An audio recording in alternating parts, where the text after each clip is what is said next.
ત્યારે કેનેડામાં પંજાબી મ્યુઝિક ઇન્ડસ્ટ્રીમાં ફરી એકવાર સનસની મચી ગઈ છે. લોકપ્રિય સિંગર ચન્ની નટ્ટનના ઘર પર અંધાધૂંધ ફાયરિંગ કરીને બદમાશોએ આતંક મચાવ્યો છે. સદનસીબે ચન્ની અને તેનો પરિવાર માંડ બચી ગયો છે. આ ઘટનાનો એક વિડીયો સોશિયલ મીડિયા પર વાયરલ થયો છે, જેમાં ફાયરિંગ કરતા બદમાશો સ્પષ્ટ દેખાઈ રહ્યા છે.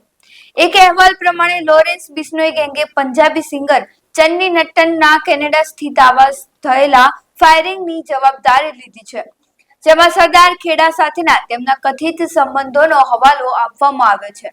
ગેંગના એક સહયોગીએ એક વિડીયો જાહેર કરીને અન્ય સિંગરોને સરદાર ખેડા સાથે સંબંધ ન રાખવા ચેતવણી આપી છે. સ્થાનિક અધિકારીઓ આ દાવાની તપાસ કરી રહ્યા છે.